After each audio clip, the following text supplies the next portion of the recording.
Buenos días, chicos, ¿cómo están? Bienvenidos a clase. Espero que estén súper bien. Ya estamos próximos a nuestro examen de preparación. Vamos a desarrollar hoy día la semana 6 de Geografía y Cívica. ¿Estamos listos? Comenzamos entonces.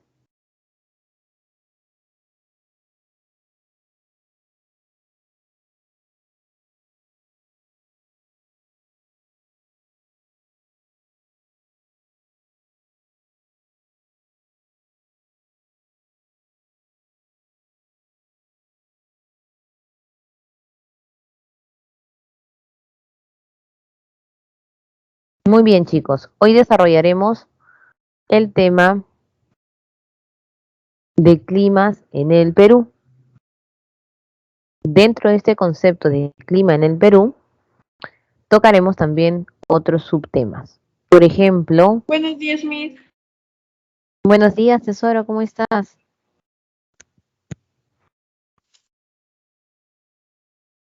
Vamos a desarrollar también factores del clima, fenómenos, y se han dado cuenta ustedes que, no sé si habrán revisado las preguntas del examen de admisión, pero una de las preguntas más desarrolladas era el concepto de clima, ¿se dieron cuenta? Preguntaron en 2 oportunidades los factores del clima. Vamos a empezar entonces con un pequeñito video. Se escucha todo bien, ¿verdad, chicos? Sí, Miss. Sí, se escucha. Ok, corazones, muchas gracias. Vamos a ver un video del pronóstico del clima para más o menos entender la diferencia de conceptos.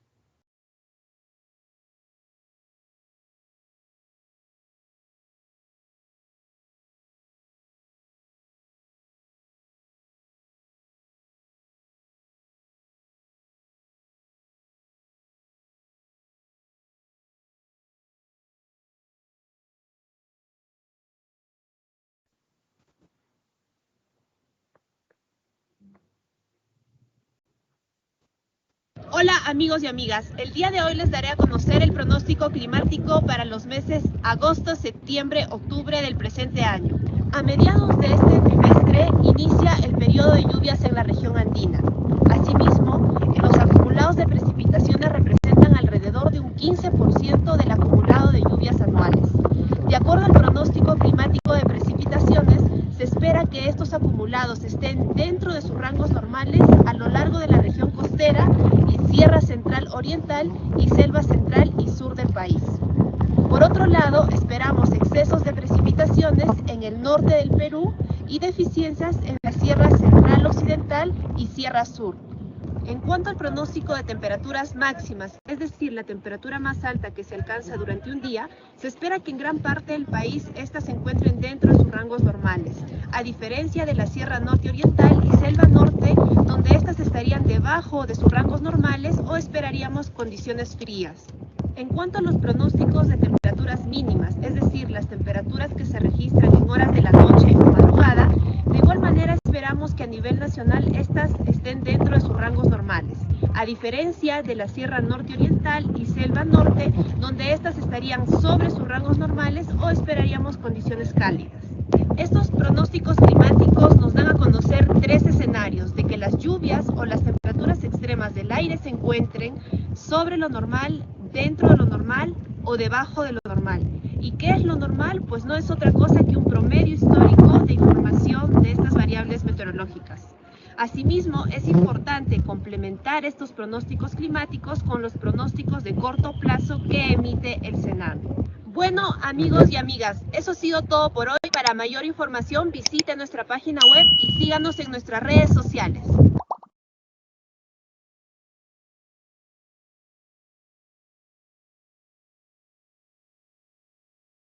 Muy bien, chicos. Lo que pudimos divisar fue un pronóstico del clima estacional, porque abarca solamente 3 meses.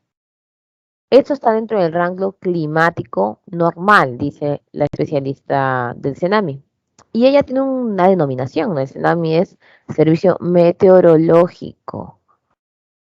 En este caso, la meteorología también se va a relacionar con la climatología. Pero ¿cuál es la diferencia de estos dos elementos? ¿En qué se diferencia el clima de tiempo atmosférico, por ejemplo? Eso es lo que vamos a desarrollar primero. ¿Listo? Empezamos. El tiempo atmosférico corresponde a lo que comúnmente nosotros estamos acostumbrados y tiene una variación constante. Por ejemplo, el tiempo atmosférico puede oscilar en el periodo de un día. Momentos que tú te levantas, ¿no? Y dices, oye, está haciendo mucho frío. Y comienza a lloviznar. Y luego deja de lloviznar y hay brillo solar. Entonces tú dices, ¿qué pasó? ¿Qué cambió? A eso se hace referencia con el tiempo atmosférico. Una variación dentro del día, dentro de las horas. También esta variación puede ser día con día. Ah, no, ayer el día estaba más frío que el día de hoy. Así la gente se enfrenta, ¿no? Puede variar también semana con semana. La semana pasada todos los días había brillo solar, pero esta semana es mucho frío. O puede ser mes con mes o incluso año con año. El verano pasado era más calientito, pero tenía bastante viento. En cambio, este verano tiene menos calidez, pero no corre tanto viento, se siente un poquito más caluroso. Esas comparaciones que hacemos están dentro del concepto del tiempo atmosférico.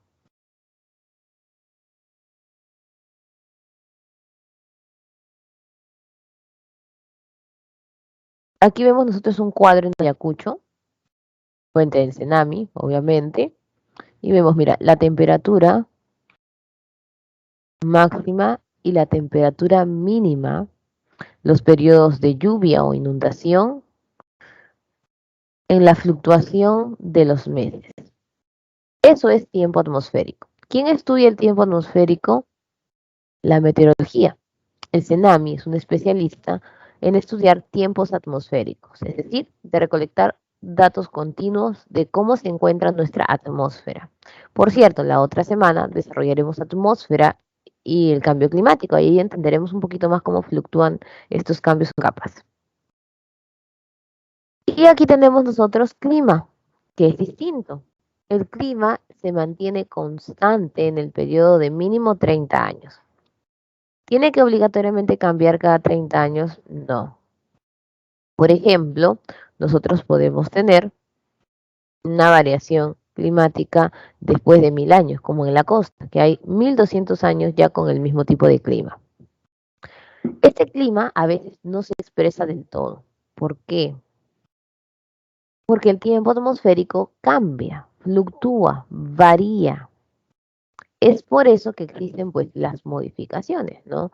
Ay, el clima del Perú es un clima tropical, pero vas a la sierra y no, pero en esta zona es más fría. Pero mira, ha salido sol en el día, o sea, está caliente. Ya, esas variaciones están dentro del tiempo atmosférico, pero el clima se mantiene estable. Aquí hay una comparación de los dos procesos. Mira, el clima es teórico, lo encuentras en los libros, ¿no? El clima del Perú es, el clima de la costa es, el clima de Lima es. En cambio, el tiempo atmosférico es práctico. No todos los días vamos a presentar exactamente la temperatura promedio del clima que está marcada para nuestro territorio. Por ejemplo, te dicen, ¿no? El clima promedio de Lima es aproximadamente de 20 grados Celsius. Y llega un día y tienes 13 y otro día tienes 28. No significa que el clima ha cambiado, porque es el término promedio. El clima se da en una región determinada. Yo puedo hablar de Perú, pero cuando desgloso el clima de costa, sierra y selva varía. Y cuando hablo de la costa, no puedo decir que el mismo clima es de la costa norte y la costa centro-sur. Mientras que el tiempo atmosférico es cambiante en todo espacio. Los dos se encuentran en la baja atmósfera, que es denominada también la troposfera, la capa en la que nosotros estamos, la capa en la que nosotros vivimos. Esa es baja atmósfera. Mientras que uno puede variar constantemente, desde horas hasta años, el otro se mantiene mínimo en 30 años. ¿Qué significa? Que el CENAMI recoge todos los tiempos atmosféricos, todos anuales, por ejemplo, y cada 30 años verifica si el promedio se mantiene estable o algo ha cambiado. Nuestro país tiene un clima estable, puede verse alterado o incluso no tenemos ya los factores de cambio climático, pero después es regular.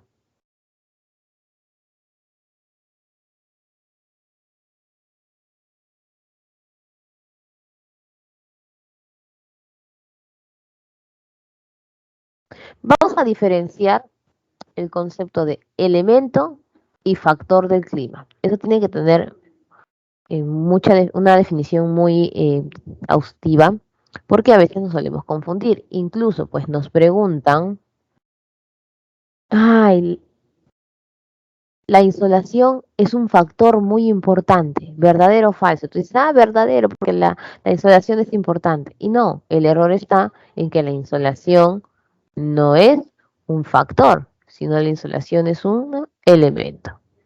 Vamos a encontrar dentro de factores del clima los modificadores que pueden cambiar el clima, alterarlo cada 30 años o más. Estos se dividen en dos: factores cósmicos, que son la forma de la Tierra, los movimientos de la Tierra, y los factores geográficos. ¿Qué nos preguntan más? Los factores geográficos: continentalidad, oceanidad, latitud y altitud. Y estos son los elementos del clima. Los elementos del clima no cambian el clima, son parte del clima y se utilizan para ver si de verdad el clima ha variado. Tenemos insolación, temperatura, humedad, precipitación, presión atmosférica y el viento. Antes de pasar pues a ver ya los factores del clima dentro de nuestro país, vamos a analizar los factores de manera detenida. Factores cósmicos. Como te dije, hay dos: cósmicos y geográficos. Los cósmicos se encuentran en el universo o en las capas, mientras que los factores geográficos se encuentran en la troposfera. El primer factor cósmico que puede alterar todo es la energía solar. ¿Por qué? Porque el Sol, si bien tiene una actividad constante con los planetas, el Sol también cambia. Por ejemplo, el Sol es una estrella y como estrella, todas las estrellas suelen morir en algún momento. Nuestro Sol está en su temporada media. Profesora, le quedan 1000 años. No, le queda todavía un montón de tiempo. Pero ya sabemos que en su proceso de formación hay oportunidades en que emite más o menos energía. Eso no nos afecta mucho porque nuestra atmósfera está en la capacidad de recibir siempre la misma cantidad y nuestra atmósfera se encarga de regular todo esto con el efecto invernadero que ya veremos la próxima semana. Solo que si nuestra atmósfera se daña, es allí donde viene el problema, porque nuestra atmósfera recibiría más energía de la que necesita el planeta.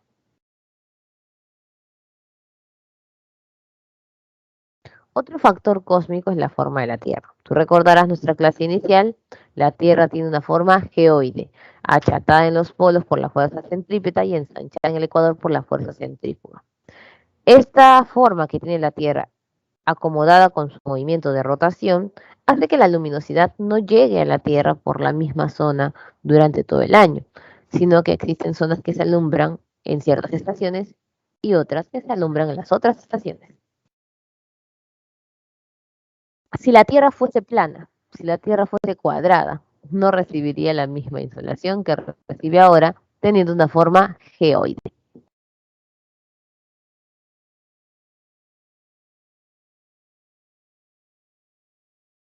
También están los movimientos terrestres, ¿no? Que son los que van a ingresar aquí a actuar de una manera precisa, especialmente el movimiento de rotación. ¿Por qué? Gracias a que la rotación de la Tierra tiene siempre un mismo sentido, a pesar de estar inclinada, acuérdate, porque la Tierra está inclinada desde su eje, siempre recibe la radiación solar en la zona ecuatorial para la formación de los equinoccios o en los trópicos para la formación de los solsticios. Es así entonces que nuestra Tierra gira en 23 horas 56 minutos 4 segundos, formando el día sideral, solar o civil. ¿Cuál es la diferencia? El día civil es el día redondeado que nosotros manejamos de 24 horas. El día solar también maneja 24 horas, pero no comienza como nosotros a medianoche, sino a mediodía. como usualmente se daban las culturas antiguamente. Y en la ubicación sideral se refiere a la distancia o movimiento real de 23 horas 56 minutos 4 segundos, que permite el movimiento de la Tierra, no solo la generación de las estaciones conjuntamente con el de traslación, sino que la sucesión del día y la noche. Tú te duermes en la noche y sabes que vas a levantarte de día y que va a estar claro, pero esto es gracias al movimiento de rotación. Si la Tierra no gira, no se vería esa situación. Efecto Coriolis, vamos a verlo por aquí, creo que está acá, está. La desviación de los vientos. Los vientos tendrían que irse hacia la zona ecuatorial y viajar desde el polo al ecuador. Por lo tanto, el clima de la Tierra variaría constantemente. Gracias al efecto Coriolis, los vientos se desvían hacia el polo. Por eso tenemos tres zonas muy marcadas. La zona fría, templada y cálida. El efecto geocéntrico, ¿no? ¿Quién no ha sentido en algún momento que los astros nos están siguiendo? Ay, me sigue el sol. Cuando estamos niños, no, me sigue la luna. Y ellos no se mueven. Nosotros nos movilizamos. Diferencias horarias y el magnetismo y gravedad que actúan pues con los campos magnéticos en la atmósfera. También tenemos el movimiento de traslación, donde la Tierra gira alrededor del Sol. Esto lo realiza en 365 días, 5 horas, 48 minutos y 45 segundos. Como te has dado cuenta, tampoco es 365 días exactos. Cuando lo redondeamos, estamos hablando del año civil. El año trópico es la duración real y el año bisiesto es cuando, por todo este desbalance de que faltan algunos segundos en el movimiento de rotación y se aumentan en el de traslación, regulamos un día adicional cada 4 años. Este va a contribuir, este movimiento, a las estaciones, ¿no? A la generación de solsticios y equinoccios, a las zonas térmicas y la sensación de afelio y perihelio. Cuando está más lejos el Sol, que es afelio, se ve más chiquito y cuando está más cerca se ve más grande. Aparte de los factores comunes o movimientos comunes, existen otros, les cuento, que participan del movimiento de rotación y de traslación. Estos son nutación, precesión, bamboleo de Chandler y variaciones orbitales. ¿Qué es la nutación? Aquel movimiento que se da en el de rotación y que efectúa que un polo sea más grande que otro. Por ejemplo, el polo norte es más grande que el polo sur. Sin embargo, el polo norte es más cálido que el polo sur, porque el polo sur es más frío. La precesión, que aquí está, es un giro contrario en el movimiento de rotación, va a acentuar en algunas oportunidades el otoño y la primavera más que el verano y el invierno. El bamboleo de Chandler, esa vibración que tiene el eje, puede en algunas oportunidades aumentar 0.7 segundos más al movimiento de rotación común. Profesora, pero no es nada 0.7. Tranquilo, no es nada porque estás analizando un día, pero si esto fuera constante, sí genera una pequeña variación. Y las variaciones orbitales, por eso que hay situaciones o periodos de la historia de la humanidad o del universo en que se congelaba todo y luego se deshielaba y hacía mucho calor. Ahora vamos con los factores geográficos. Yo te dije, ¿no? De los factores cósmicos y los factores geográficos pues son los más importantes. ¿Quiénes están allí? Latitud, altitud, oceanidad, continentalidad y relieve. Latitud. Mientras más cerca estés de la línea ecuatorial, por ejemplo, nosotros tenemos más insolación. ¿Por qué? Porque los rayos solares caen en los trópicos y en la línea ecuatorial, por eso recibimos directamente la insolación. Pero mientras más nos alejamos del ecuador, es decir, estamos en zonas polares, hay menor insolación. Altitud. Bueno, vamos a dejar la altitud un ratito y ya vamos a ver por qué. Oceanidad. Cercanía a una masa de agua. Usualmente la masa por excelencia es el océano. No, tú dices cerca del océano, lejos del océano. Es la oceanidad. Pero en realidad existe este concepto de oceanidad y continentalidad a cualquier masa de agua o de tierra. Por lo tanto, el Callao tiene oceanidad superior, Chimbote tiene oceanidad superior, pero por ejemplo Puno también tiene oceanidad, no expresada en el mar, sino expresada en el lago Titicaca. Luego tenemos la continentalidad, que es lo contrario, ¿no? Significa en la continentalidad que yo estoy lejos de una masa de agua. En este caso estaría pegado, por ejemplo, a la cordillera o a las montañas, en zonas donde no hay lago ni laguna.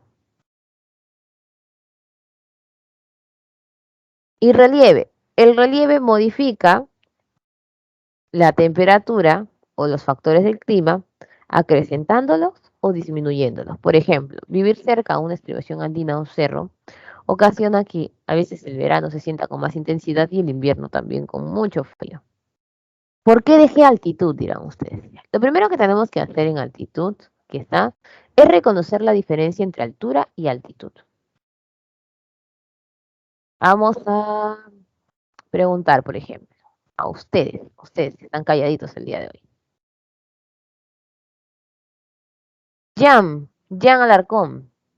¿Cuánto mides, Jan? Puedes escribirlo en el chat o puedes prender tu audio.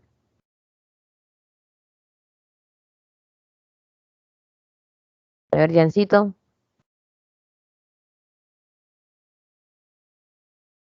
¿Estás ahí, Jancito?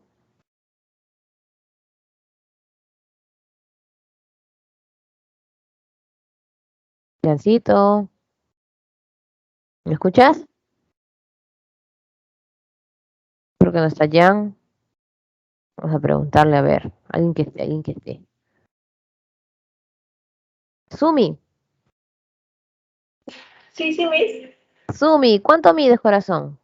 1,67 m. Muy bien, Sumi. ¿Me das alta, Sumi? Altita, Sumi. Ahora, Sumi mide 1,67 m. Correcto. Sumi, ¿en qué distrito vives o en qué departamento vives? Estoy en Lima y en el distrito de Los Olivos con San Martín de Porres. Muy bien, Sumi. Entonces Sumi vive en Lima. Pregunta, si Sumi viaja, por ejemplo, a Cerro de Pasco, ¿cuánto mide Sumi? Ahora, ¿cambiará la medida de Sumi? ¿Se va a Cerro de Pasco, medirá más? O sea, llega a Cerro de Pasco y ahora mide, por ejemplo, 1,80 m. ¿Cambiará eso? No, No, muy no bien, es Sumi. igual. Excelente, Sumi. Entonces, a eso nos referimos con altura. Pero sí ha cambiado algo en Sumi. La ubicación de la altitud. Porque Cerro de Pasco tiene más altitud que Lima, ¿o no?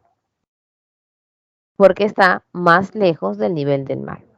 Esa es la diferencia. Gracias, Sumi, por la participación. Esa es la diferencia entre altura y altitud. Porque la altura de una montaña puede ser igual cerca al mar o, por ejemplo, en Cusco. Las dos montañas pueden medir 1.500 metros, pero la altitud es diferente. La altitud es la distancia que tengan con el nivel del mar. Entonces, la montaña que está pegada hacia el mar tiene menos altitud que la montaña que está en Cusco, a pesar que las dos tengan la misma medida. Igual que Sumi. Es la diferencia entre altura y altitud. Ahora, nosotros no utilizamos la altura como factor, ahí está, sino la altitud. Por lo tanto, no utilizamos cuánto mida un relieve, sino cuán cerca o lejos está del nivel del mar. La altitud se relaciona con la temperatura, humedad y presión atmosférica de manera inversa. ¿Qué significa esto? Aquí está. A mayor altitud, menor temperatura, menor humedad, menor presión atmosférica. ¿Qué significa eso? Si yo me voy a Puno, en Puno voy a sentir mucho más frío que estando aquí en Lima. ¿Por qué? Porque Puno tiene mayor altitud y donde hay mayor altitud hay menor, obviamente, temperatura. Cuando me voy a Puno, voy a sentir el clima más seco. Entonces voy a respirar aire limpio. No voy a respirar un aire húmedo. Cuando nosotros estamos en Lima, la mayoría de personas que viven en Lima se enferma por todo, especialmente por temas respiratorios. Y eso es porque porque Lima tiene una carga de humedad muy alta. Y la presión atmosférica también, porque la presión atmosférica es la fuerza que se ejerce sobre la superficie. Entonces, mientras más lejos estemos de la superficie, vamos a tener menor presión. Eso le pasa a Puno. Pero hay algo que sí va a ser diferente, la insolación. ¿Qué es la insolación? No es el calor, sino es la recepción de los rayos. ¿Por qué la insolación es mayor? Sencillo. Cuando tú estás en las partes altas de las montañas, si bien hace frío, es la primera parte en recibir ¿qué cosa? La insolación, es decir, los rayos solares caen primero allí. Mientras que nosotros que estamos más abajo, los rayos solares demoran en llegar pues a la parte más baja. Es normal.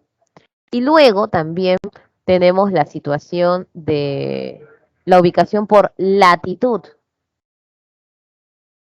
Además de tener la suerte, por ejemplo Lima o la selva, de encontrarse a menor altitud y por lo tanto tener más insolación, menor insolación, perdón, también sucede esto con la latitud, porque estamos cerca al Ecuador. Entonces ya sabemos. Un ejemplo más sencillo para diferenciarlo también. Si ustedes viviesen en el último piso de un edificio y yo viviese en el primer piso, ustedes en verano a mediodía recibirían primero la insolación. Y yo en ese momento no sentiría ninguna variación. Conforme pasen las horas, ustedes, su lugar está más fresco, a pesar que recibieron primero los rayos solares. Y yo, más bien, conforme pasen las horas, voy a sentir más calor, porque lo que aumenta en mí no es la insolación, no es la recepción de los rayos, sino la temperatura ocasionada por los rayos solares. Pues ahí está la diferencia entre altitud y altura. Muy bien, vamos a los elementos del clima. Radiación solar o insolación. Se utilizan en geografía como sinónimos, aunque algunos manifiestan que la radiación es el ingreso de rayos solares a la atmósfera, a la troposfera, y la insolación es cuando los rayos solares tocan un cuerpo determinado. Por eso cuando vamos a la playa, nosotros decimos medio insolación, no decimos medio radiación solar. Cuando dos zonas tienen la misma insolación, le decimos isohelias. Y el instrumento que mide la insolación es el heliógrafo. Ahí están los rayos solares, ingresan, se recepciona una parte y la otra se envía nuevamente. ¿Te das cuenta? En las zonas polares, los rayos solares se van. Por eso es que se congela todo. En cambio, en los desiertos se quedan. Por eso se siente más calor. Si los rayos solares ingresan por el oeste, significa que es verano en el hemisferio sur. Pero si los rayos solares ingresan por el este, es verano en el hemisferio norte. Humedad. Humedad es el vapor de agua en el aire, ¿no? ¿Cuánto agua encontramos ahí en nuestro momento de respirar? Isohídrica es igual a humedad, higrómetro, instrumento que mide la humedad. Existe humedad absoluta y humedad relativa. El relativo siempre es por porcentaje, cuando te dicen 20% de humedad. Y el absoluto es el número exacto de humedad que tienes. Temperatura.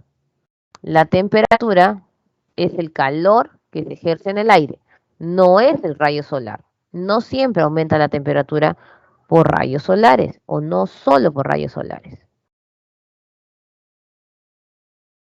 La temperatura se mide con el termómetro. Ustedes saben, cuando tienen fiebre utilizan termómetro. Si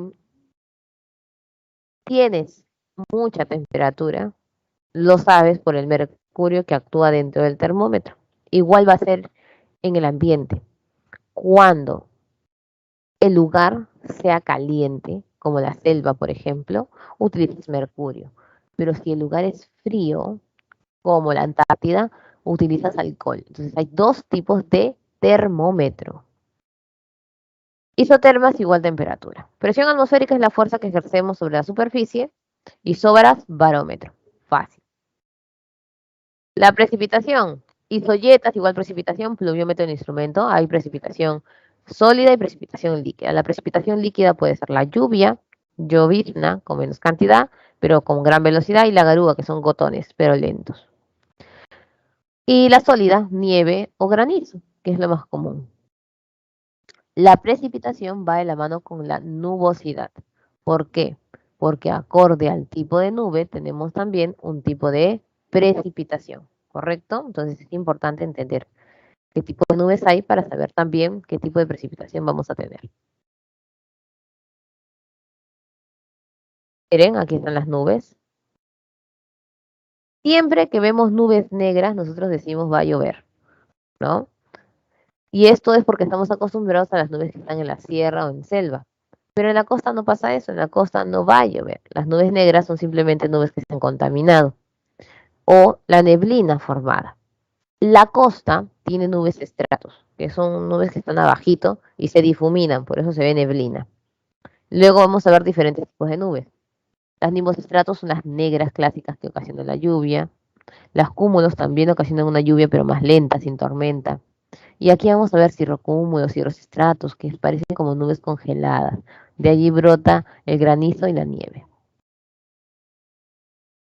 Hay evolución de la nube y hay diferentes tipos de precipitaciones, por convección, por choque de nubes, por montañas, por cruce de vientos o por la convergencia de los vientos comunes. Y vamos pues a vientos, que es lo que nos interesa bastante para entender cómo funcionan los factores del clima en el Perú. Los vientos se miden por la veleta, el anemómetro y el anemoscopio. La veleta mide la dirección del viento, el anemómetro la fuerza del viento y el anemoscopio los dos. Existen vientos horizontales y existen vientos verticales. Bien, empezamos con los vientos planetarios. Se llaman vientos planetarios porque chocan todo el año, es decir, todo el año se movilizan. Ojo, no hay variación en estos vientos. ¿Listo? Estos vientos más bien son alterados por otros vientos, especialmente los vientos ciclónicos. ¿Cuáles son los vientos planetarios? Los circumpolares, los del oeste y los vientos alisios. Siempre escuchamos en el Perú que nos afectan los vientos alisios, pero no son todos los vientos alisios los que nos afectan. Eso es lo que vamos a ver o descubrir hoy día. Entonces, los vientos circumpolares nacen de los polos, acá los vemos, son fríos y quieren bajar hacia el Ecuador, pero no pueden. ¿Por qué no pueden bajar? Porque se encuentran con los vientos que nacen de los trópicos, ¿no? Que son vientos calientes. Mira, se les llama del oeste. Los vientos del oeste suben y los vientos circumpolares bajan, chocan. Y por eso esta zona es templada. Hay otros vientos llamados los alisios, que vienen del este. También vienen de la zona tropical y son calientes. Llegan a la zona del Ecuador, que es caliente, y lo que hacen es aumentarle más la temperatura. Por lo mismo que hay dos hemisferios, vas a tener circumpolares del norte, circumpolares del sur, vientos del oeste, del norte, del sur, alisios del norte y alisios del sur. Por eso siempre escuchas que en el Perú dicen nos afectan los vientos del sureste, alisios del sur. Muy bien, aquí están los vientos continentales. ¿Cuál es la diferencia de estos vientos continentales? Que no soplan todo el año, sino por momentos. Tenemos así, los vientos monzónicos, soplan por estación, de verano e invierno. ¿Qué vienen con ellos? Las lluvias, mayor cantidad de lluvias, ¿correcto? En el verano llueve más, por eso que el monzón viene con lluvias. Y en el invierno llueve menos, por eso que el monzón no trae lluvias.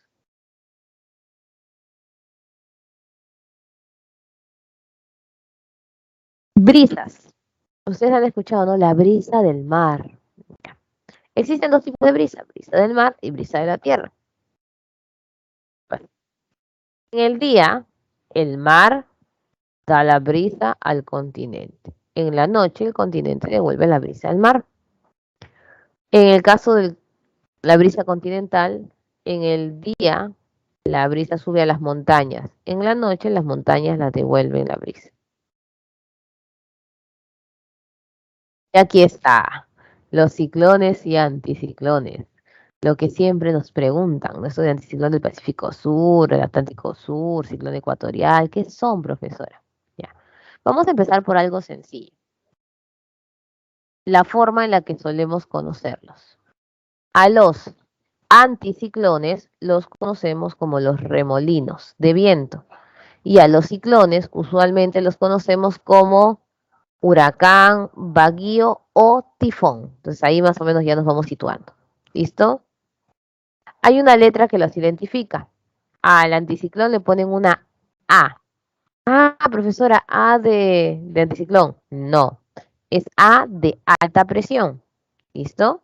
Y al ciclón le colocan una B, que significa baja presión. Lo normal es que los vientos cambien, como los ciclones. Es decir, mira aquí tu definición de viento, de más de alta a baja presión. ¿Ves? Eso es lo que hacen los ciclones. El anticiclón es un error del movimiento vertical. Entonces, esta alta presión es el anticiclón y esta baja presión es el ciclón. El anticiclón es frío, aire frío. El aire baja, por eso forma remolinos descendientes. No llueve, a lo sumo hay gotitas de agua, garúas, lloviznas. No llueve cerca del anticiclón. Si estás atrapado en un anticiclón, lo que tienes que hacer es ir hacia afuera. ¿Para qué? Para que el remolino no te jale hacia el mar. Es parte de. Y ahora, el ciclón o baja presión. En este caso, la baja presión tiene un aire caliente. Profesora, pero ahí dice aire frío. No, se refiere a que el viento caliente sobresale y el aire frío solo se encuentra al medio. El aire frío no ingresa, el aire frío se va. El aire es ascendente, va de abajo hacia arriba, por eso forma los huracanes, baguíos o tifones. Y aquí llueve un montón, full lluvia. Pregunta, chicos, ¿alguna vez se han puesto a pensar por qué razón los huracanes tienen siempre nombres de mujer? No, es Catrina, no tenemos nosotros Sofía, Irene.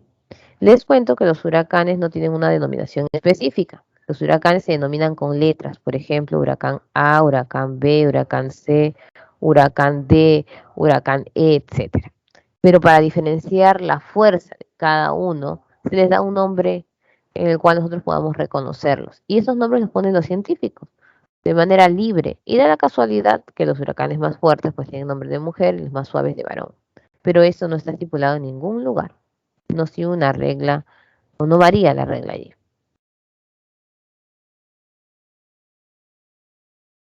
Muy bien. Eso que acabamos de ver se encuentra resumido aquí. Elementos del clima. Bueno, acá está solo la definición y el instrumento, ¿no? Ya sabes que para que sea una zona igual aumenta solo ISO.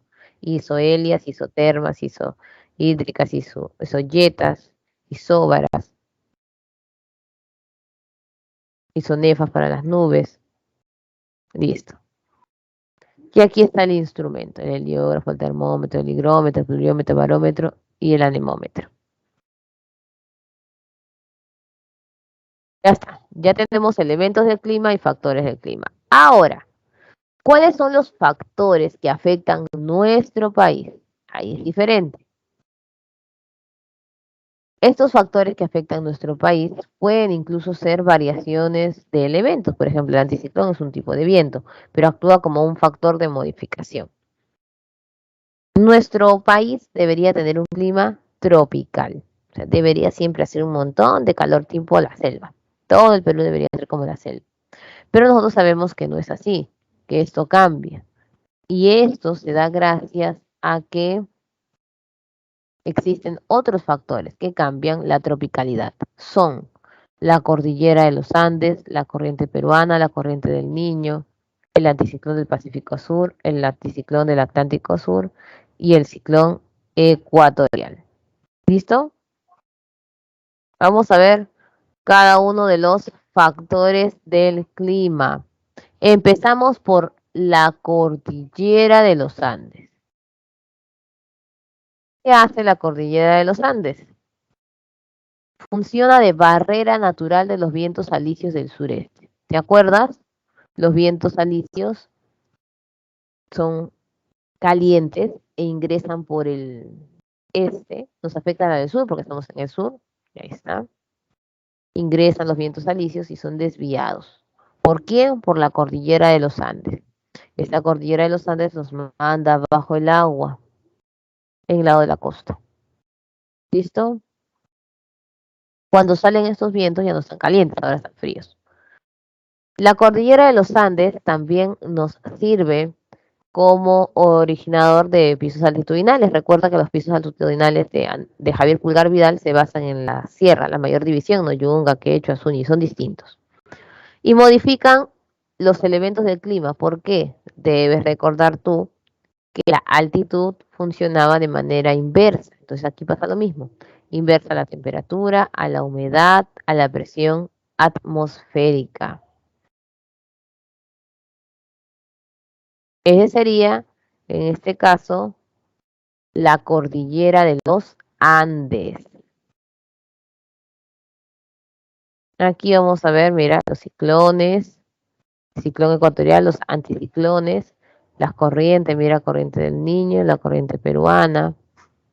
Ya. ¿Cómo voy a explicar eso? A través de una pizarrita.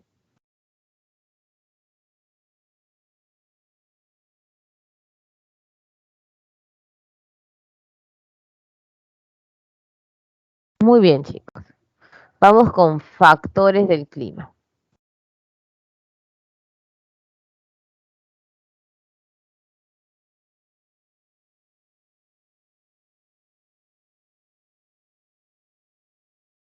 Vamos a marcar primero las regiones.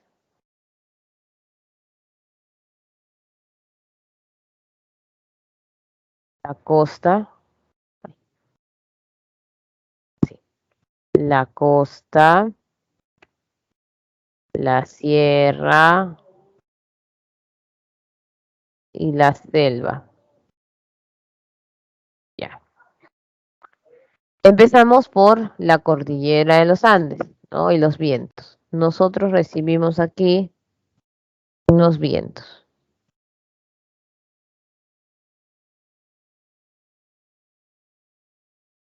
Vientos alisios del sureste. Estos vientos alisios son calientes.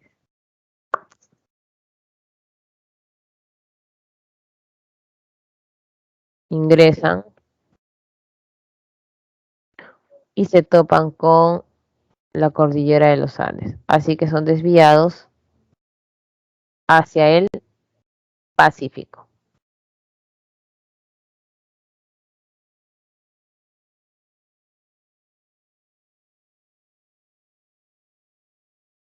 ¿Listo? Se desvían por el Pacífico. Ese es el Océano Pacífico. Hasta ahí estamos bien. Aquí encontramos la variedad de climas e inversamente proporcional los elementos, menos la insolación que es directa. ¿Qué pasa en la costa?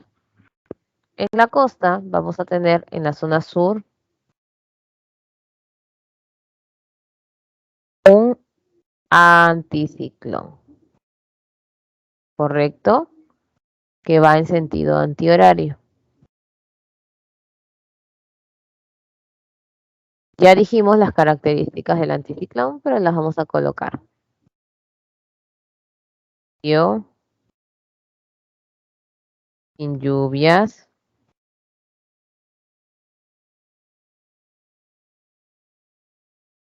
y se caracteriza por ser descendente, hacia abajo. Listo, va hacia abajo formando remolino. Este viento alisio, que era caliente, ahora va a salir por el anticiclón, que está por la zona de Chile y Perú. Cuando el viento alisio sale, ya no sale caliente. Ahora el viento alisio se enfrió y sale frío ahora. Ahí no queda la situación. El anticiclón va a formar una corriente. Esta corriente está ondulada. ¿Listo? Es una corriente ondulada. Que la vas a conocer como corriente peruana o Humboldt. La presentamos la clase anterior, ¿se acuerdan? Listo. La corriente peruana y la corriente de Humboldt. La clase anterior nosotros estamos haciendo relieve y explicamos la parte del relieve submarino, lo del zócalo. Ya, esto justo lo vamos a ver aquí. La corriente peruana va a levantar, ¿se acuerdan? El fitoplancton, y lo va a colocar en el zócalo. ¿Listo? Este fitoplancton va a atraer, ¿se acuerdan a quiénes? A los pececitos. Por eso aquí encontramos pececitos.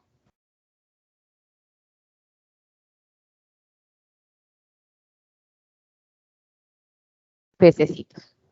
Hasta ahí estamos bien. El anticiclón va en sentido antihorario. Del anticiclón nace una corriente, que es la corriente peruana. Esta corriente da la vuelta, levanta el fitoplancton al zócalo y ahí comen los pececitos. Eso ya lo sabemos. Seguimos. Al momento que esta corriente peruana se comienza a movilizar conjuntamente con el anticiclón, van a formar unas nubes.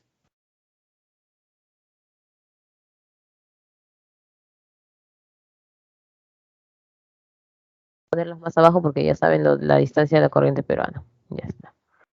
Van a formar unas nubes. Estas nubes bajas son las que están más pegadas a la troposfera. Se llaman nubes estratos.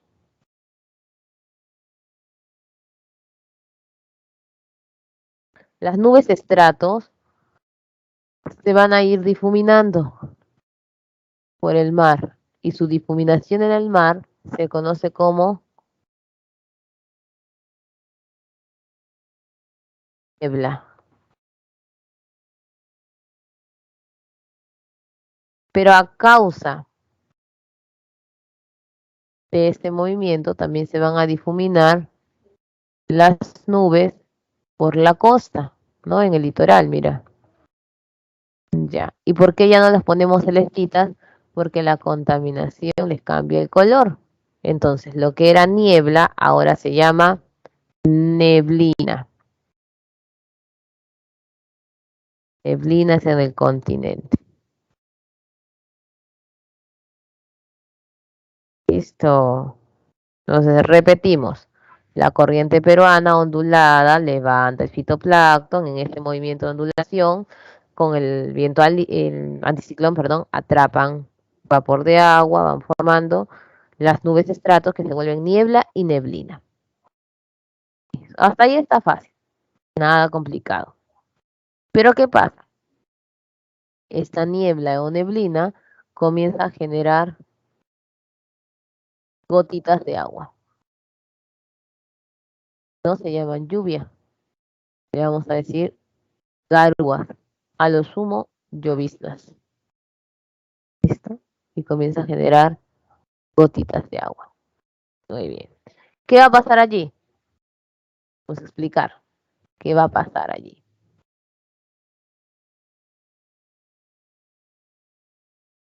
Justo,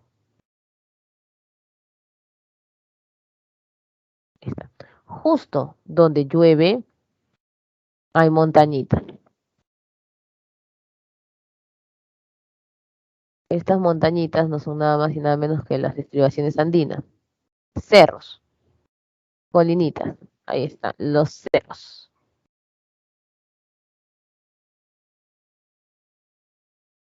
Muy bien. ¿Cómo hemos visto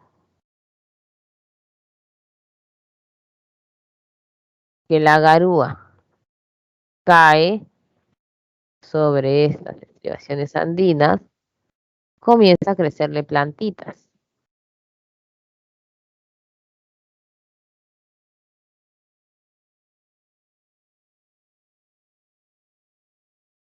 Y a eso se le llama loma. Las lomas son cerros con vegetación de invierno. El ecosistema cambia porque constantemente puede o no tener vegetación y también cambia la, la loma en sí. Lo único que se establece es el tipo de suelo, nada más. ¿Listo? Y ahí está entonces la loma. Actúan de la mano el anticiclón con la corriente peruana. La corriente peruana, además de impedir las lluvias, de ayudar con las lomas, de movilizar las nubes de estratos, también se encarga de la inversión térmica. ¿Qué es eso, profesora? Ahorita vamos a ver. Ya hasta aquí estamos bien, ¿no? Todo lo que es la corriente peruana. Ah, ¿por qué no le he puesto hacia arriba? No sé si ustedes recuerdan, pero en la clase anterior mencionamos que la corriente peruana, en teoría, en invierno, solo llegaba hasta la península de Illescas, ¿se acuerdan? Por eso que le hemos colocado hasta allí nada más. ¿Por qué digo en teoría? Porque en verano la corriente peruana se hace más débil y no llega ni siquiera hasta la zona de Piura. Entonces, todo esto que hemos descrito, las lomas, las nubes de estratos, ¿no? La presencia del anticiclón, del fitoplancton, todo eso se da solo, voy a colocar aquí un cuadro, todo esto que hemos mencionado afecta a la costa centro-sur, a la costa centro-sur. Listo, nada más. Costa centro-sur. ¿Listo? Y faltaba la inversión térmica, ¿no? La inversión térmica te lo voy a explicar aquí, al costadito. También sigue siendo lo mismo, por eso he colocado el mismo color.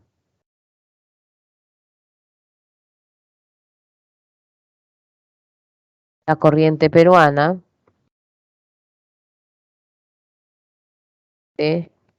a la inversión térmica. ¿Cómo? Mira, te voy a explicar lo que usualmente sucede. Este es nuestro Sol, y vamos a encontrar que va a emitir rayo solar. Donde está la nube estrato,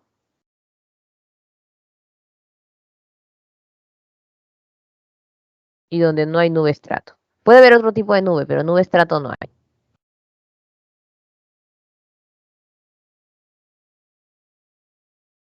¿Qué pasa aquí? Donde no hay nube estrato, los rayos solares ingresan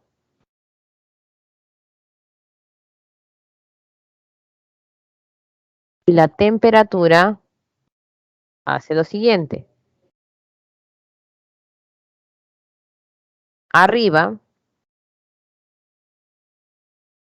hay menor temperatura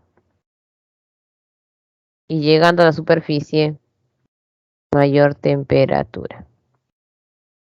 Ahora, ¿qué es la inversión térmica? Donde está la nube estrato.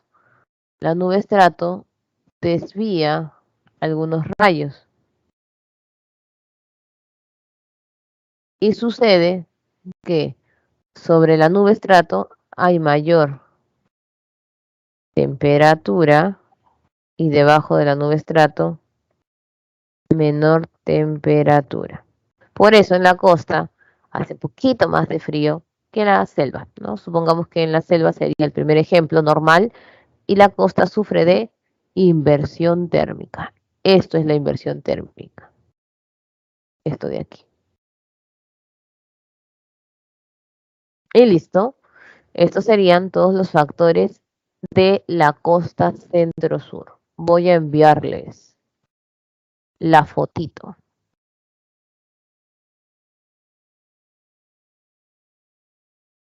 Muy bien, chicos. Hasta aquí, ¿se entendió? Me comentan, por favor, si se entendió todo lo que es costa centro-sur, es decir, anticiclón y corriente peruana. ¿Sí? ¿Se entendió? ¿Confirman, por favor? Miss, Dime, disculpe, Tisana. ¿podría repetir la corriente en nanometrato? Correcto, correcto. Ya. El anticiclón, cuando va dando vueltas y vueltas y vueltas, comienza a atrapar agua porque está muy pegado hacia el mar. Entonces, esta agua, por la fricción o el viento, comienza a condensarse y forma nubes. Las nubes que están bien pegadas al mar se llaman nubes estratos. Por eso la costa tiene nubes estratos y no tiene ni la sierra ni la selva. Estas nubes estratos se van, como no son muy gorditas o copiosas, se van a ir separando. Cuando se separan por el mar, forman la niebla.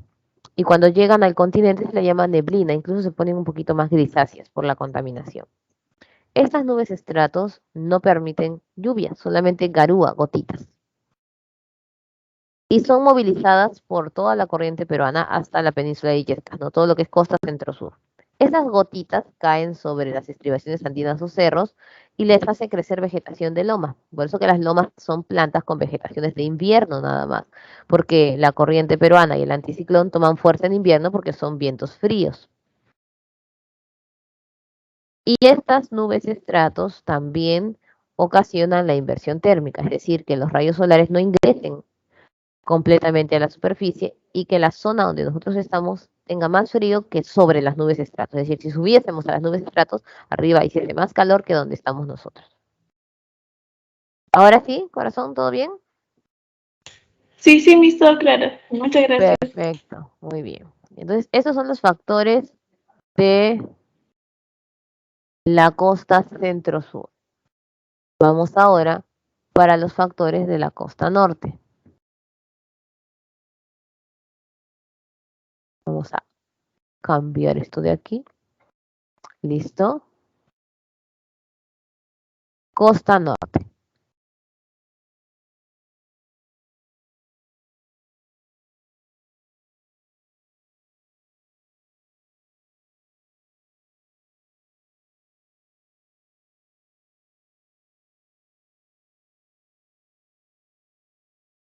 La costa norte tiene la influencia de una corriente que se conoce de distintas maneras. Le llaman contracorriente ecuatorial, porque está en contra de la línea ecuatorial, porque la línea ecuatorial está arriba, ¿no?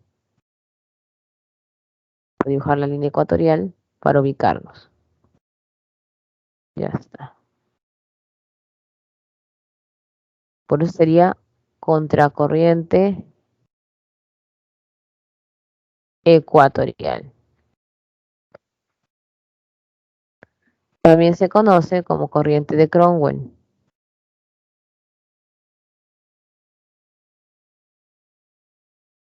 Y también se le llama corriente del Niño.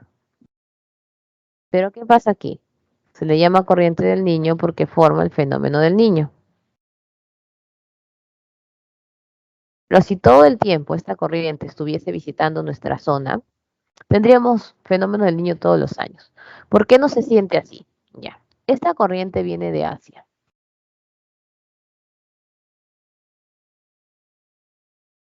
Va dando la vuelta. Pero tiene una pequeña desviación hacia la zona de Centroamérica.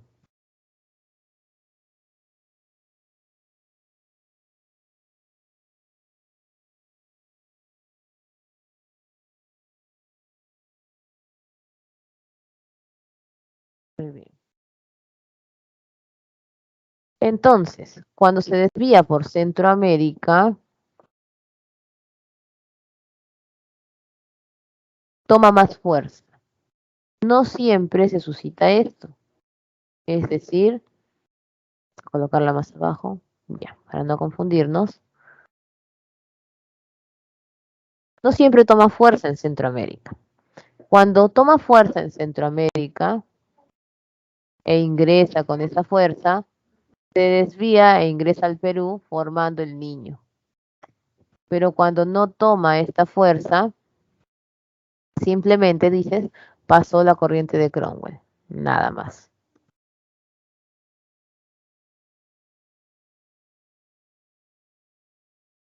Listo. ¿Hasta dónde va a llegar la corriente de Cromwell o contracorriente ecuatorial? Efectivamente, hasta dónde llega la corriente peruana, hasta la península de Illescas.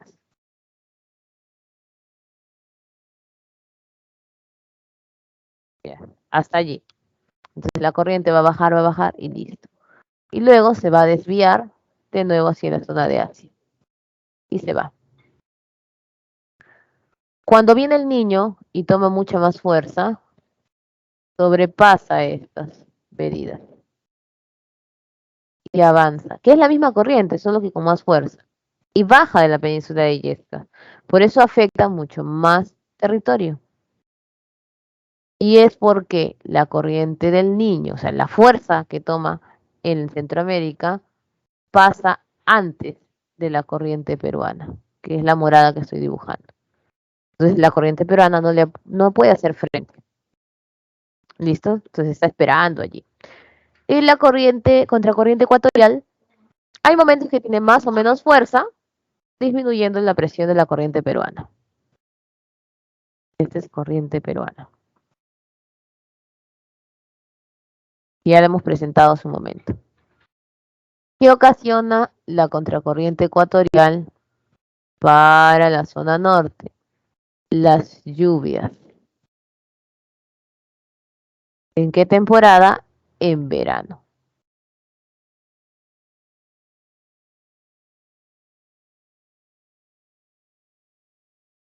Que es común.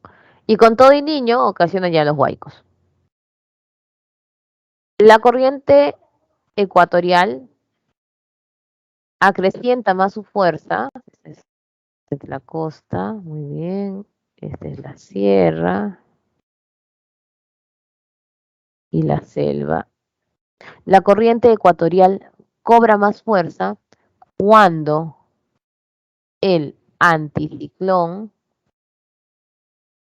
perdón, el ciclón ecuatorial afecta esta zona. Ahorita van a conocer quién es. Está por la zona de la selva. Y acá está el anticiclón. Profesora, ¿del Pacífico? No, ese es otro. Es el anticiclón del Atlántico Sur. Lo que conocimos en la costa es el Pacífico Sur. Cuando este ciclón ecuatorial afecta a la sierra, también aumenta las lluvias en la costa norte. O sea, lluvia aumentada por la contracorriente y aumentada por el ciclón ecuatorial. Este sería costa norte. ¿Listo, chicos? Vamos a mandar costa norte. Creo que hasta ahí está fácil. Vamos con la selva.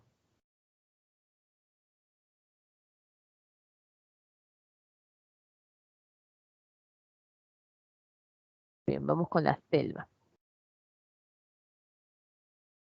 Nos faltaría ciclón ecuatorial y anticiclón, que los acabamos de dibujar, pero no los hemos explicado.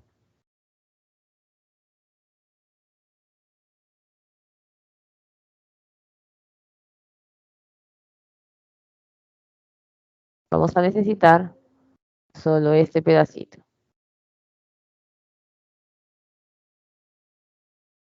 Lo demás lo podemos sacar.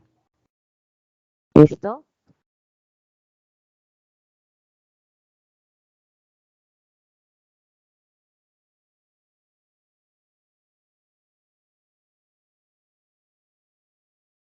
Muy bien. Aquí tenemos la selva.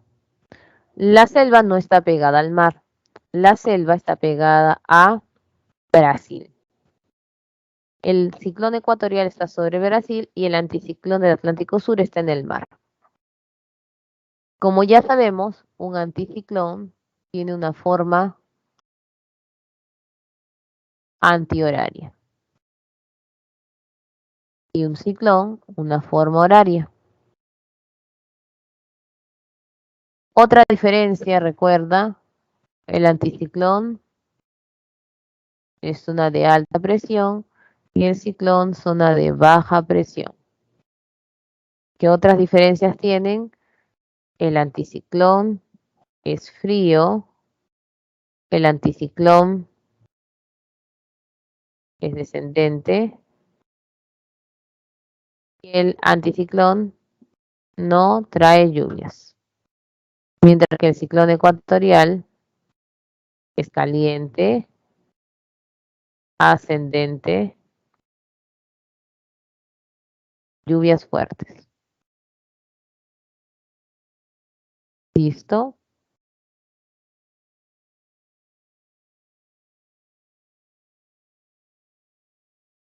No olvidar que en el gráfico de costa centro-sur colocamos los vientos. ¿Se acuerdan? Los vientos alisios del sureste.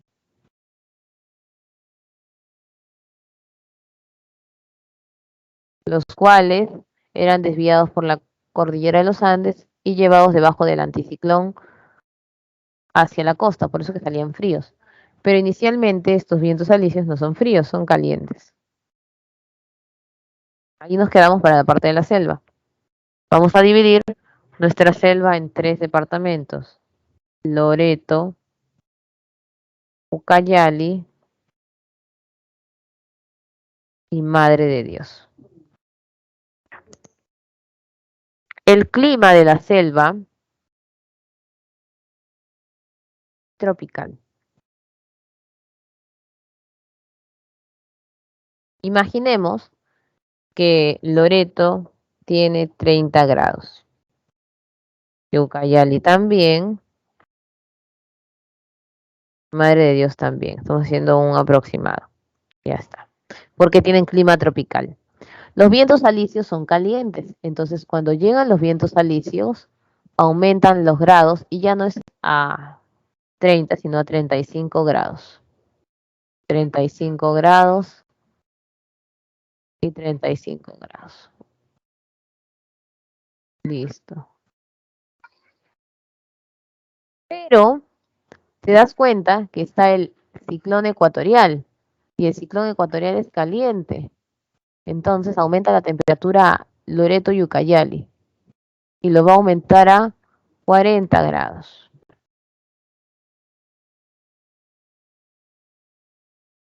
Pero el anticiclón afecta a Madre de Dios y en lugar de aumentarle la temperatura como este es frío, lo regula nuevamente a 30 grados. Fácil, sencillo. Pero ahora, ¿qué va a pasar? En algunas oportunidades en temporada de invierno, desde el sur suben, ¿te acuerdas los vientos circumpolares de la zona polar? Ya ellos vienen, ellos vienen. Vientos de la Antártida.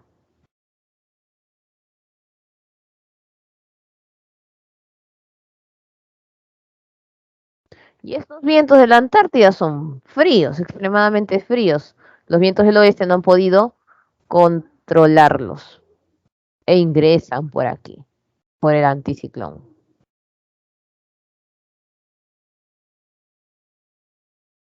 Ingresaron. ¿Qué pasa? Como el anticiclón es frío, los vientos son fríos, la temperatura de Madre de Dios desciende y se forma el friaje. Ahorita vamos a ver qué es friaje, por cierto. Y la temperatura puede descender hasta 5 grados Celsius. Estos vientos luego van a avanzar hacia Loreto y Ucayali. ¿Pero qué va a pasar? Como aquí está el ciclón, sí va a bajar su temperatura, pero no va a bajar tanto.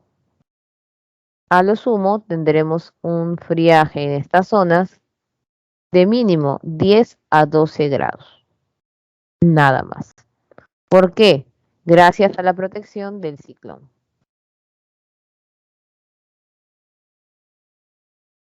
Y ahí está. Este viento también va a afectar la sierra. Y estos serían los factores de la selva. Listo, chicos. ¿Se entendieron los factores de costa, de sierra y de selva? ¿Me confirman, por favor? Si todo claro. ¿Sí? ¿Todo claro ahí? Dime, ¿Cuáles son los que afectan al clima de la costa? si es la costa centro-sur, sería anticiclón del Pacífico Sur y corriente peruana. Y si es la costa norte, sería la contracorriente ecuatorial y el ciclón ecuatorial, que viaja desde la selva hasta la costa norte. Ah, ok, mis gracias. ¿Listo? En cambio, la sierra es la cordillera de los Andes y la selva es ciclón ecuatorial y anticiclón del Atlántico Sur, no del Pacífico Sur. Listo. Continuamos. Profesor, ¿y por qué hemos visto tantas cosas? Ahora viene la explicación.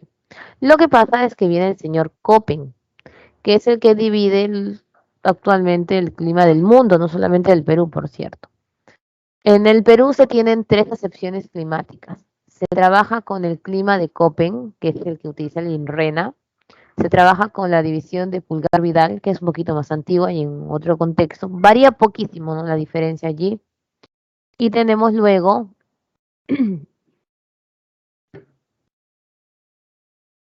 la división actual del Ministerio de Ambiente, que es un poquito más exacta, pero tiene más divisiones. Por eso que usualmente nos mantenemos con Köppen.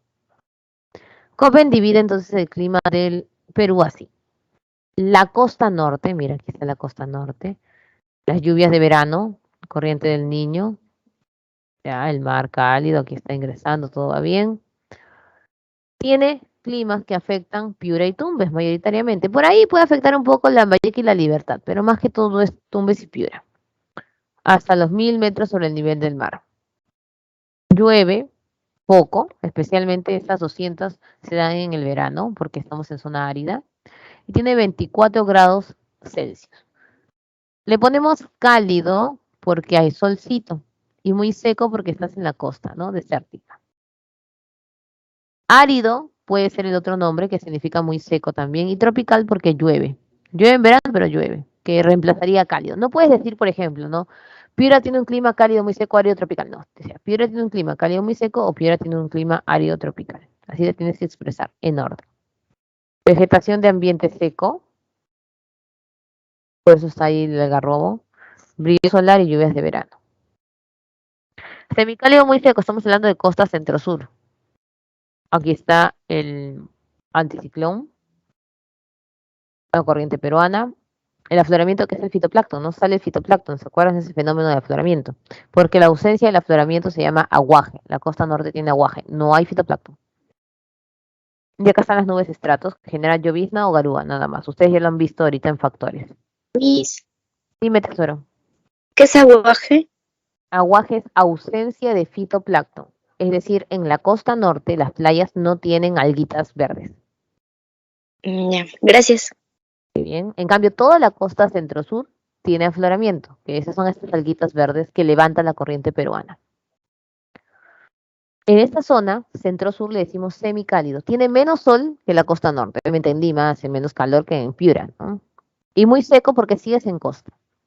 Árido subtropical, reemplazas el muy seco por árido, y subtropical porque acá casi no llueve. No llueve, en realidad es garúa o llovizna. Y lloviznas invernales, ¿no?, gracias al anticiclón y a la corriente peruana. Hay una mayor humedad y es desierto. Las lomas se dan cuando llueve en invierno. En la zona andina vamos a tener, por niveles, de 1000 a 3000, clima templado subhúmedo; de 3000 a 4000, clima frío; de 4000 a 5000, frígido; y de 5000 a 6746, clima gélido. Ojo, y eso es importante mencionarlo, no coincide siempre con Pulgar Vidal. Puedes hacer similitud, sí. Se puede decir clima templado húmedo está en Yunga, pero recuerden que él utiliza 2400, 3500, entonces no coincide exactamente con Pulgar Vidal. Clima templado húmedo más o menos está abarcando lo que es Yunga, clima frío, Quechua y Suni, clima frígido, la Puna, la meseta, ¿no? Y clima gélido, los nevados. Es importante que te grabes estos números. es importantísimo para el examen. ¿Por qué? Porque a ti te dicen, una ciudad está ubicada en 1500 metros sobre el nivel del mar. ¿Qué clima tiene? Templado subhúmedo, porque ya te grabaste en la frecuencia, son de cada 1000 en 1000. Salvo aquí, ¿no? Que son 2000. Templado subhúmedo se divide en dos, vertiente occidental y oriental. ¿Por qué? Porque te acuerdas que había yunga marítima y yunga fluvial, igualito. Ya. La diferencia es que Pulgar Vidal le dice clima templado cálido, nosotros le decimos templado subhúmedo. 20 para la zona occidental, 25 para la zona oriental.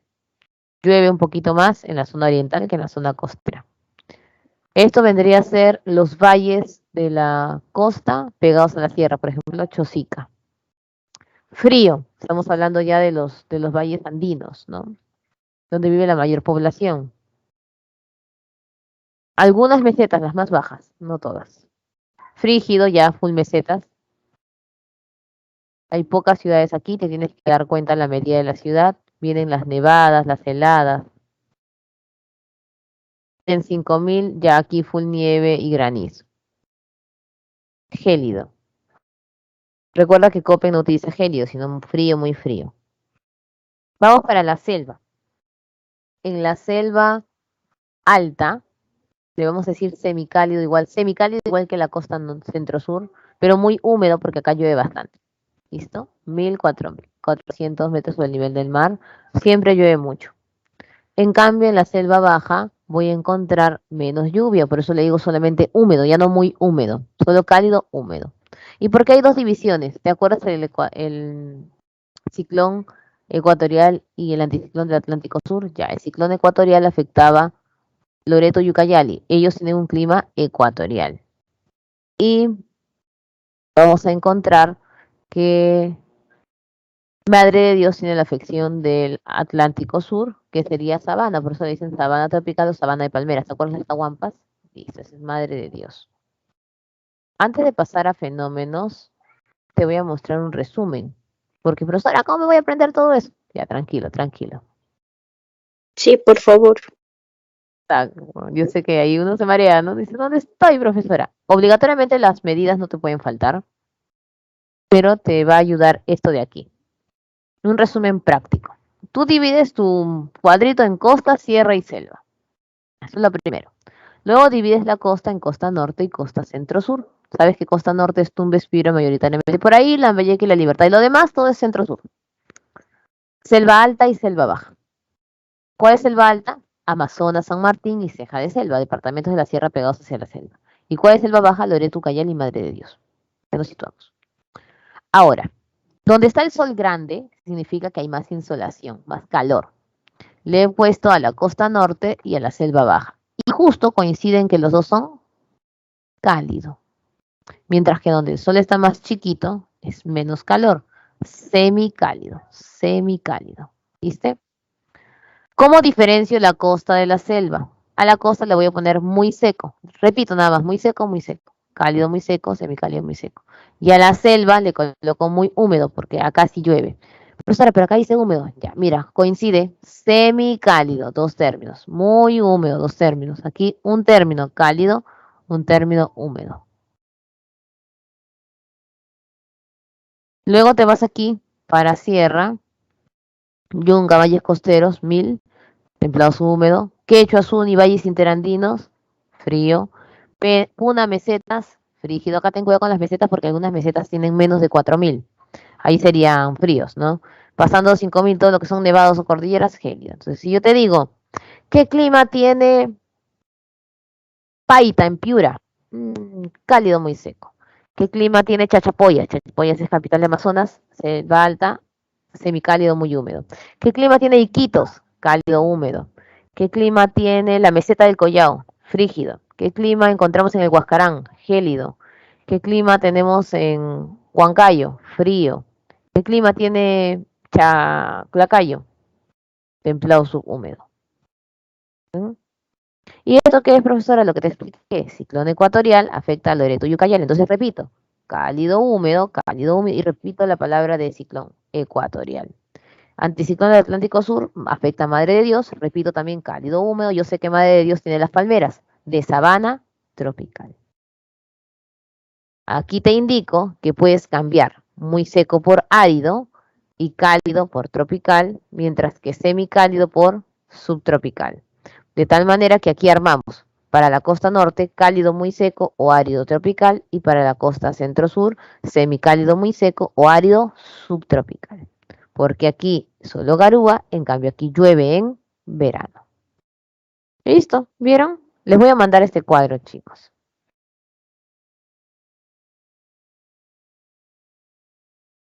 Aquí está. Este cuadro les va a ayudar.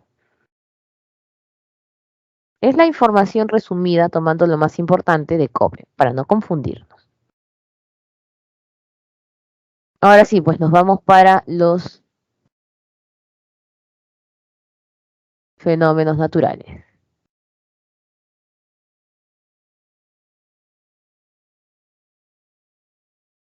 Empezamos con la helada.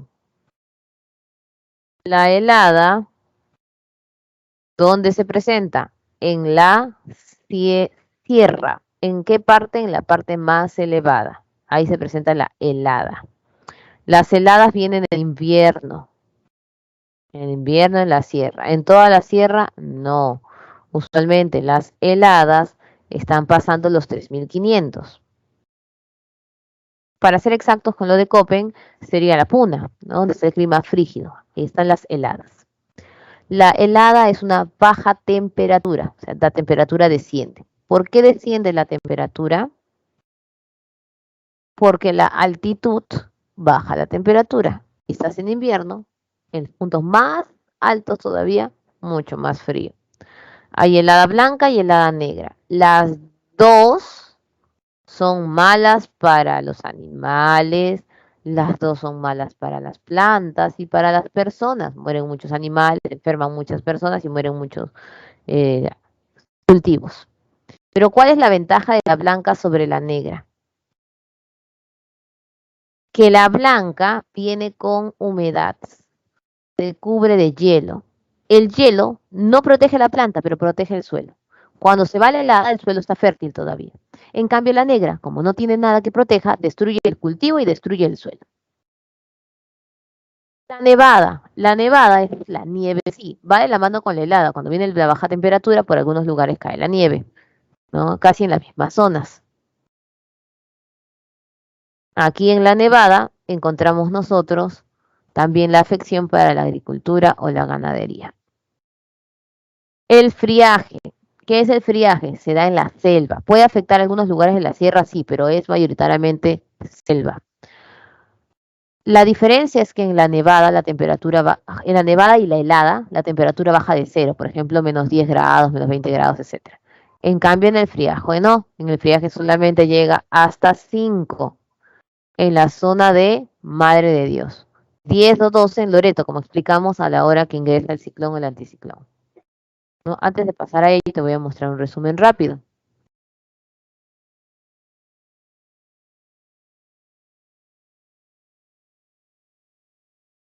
Aquí, por ejemplo, ¿no? Diferencia entre friaje y helada. Selva, sierra, corta duración, son por semanas, días, pero vienen varias veces. Por ejemplo, hay cuarto friaje, quinto friaje en la selva. La helada es en un periodo largo, de abril a agosto, que es todo el invierno prácticamente. No baja de cero, baja de cero. Vientos con lluvias, nevada y granizada lo acompaña. Te voy a enviar también el resumen. Listo.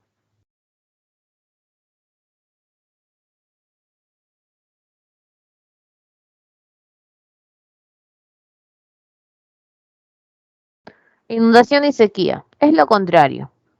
En uno es lluvia y en el otro no llueve. Muchos se confunden la inundación con el huaico con el aluvión.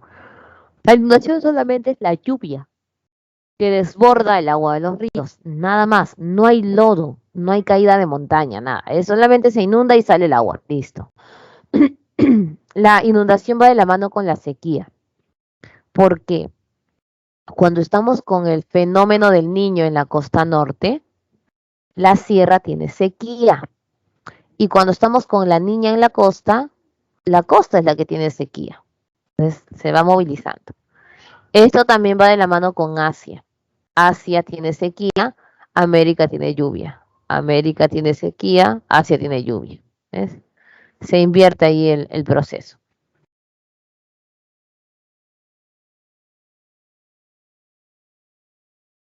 Vamos ahora con los huaicos. ¿Qué es el huaico? El huaico es el desplazamiento del agua con lodo. O sea, tiene que obligatoriamente hablarte del lodo. Y una palabra clave es quebrada. Si no te mencionan quebrada, podrías estar simplemente en un aluvión. Porque la quebrada es justo la caída donde se forma el río hacia la ciudad. Cuando llueve mucho, aumenta el flujo del agua de los ríos y la inundación, ustedes saben que se da más que todo en la costa norte y en la selva, pero toda en la parte de la sierra, como están las montañas, ocasiona el aumento con masas de tierra. Ese es el huaico.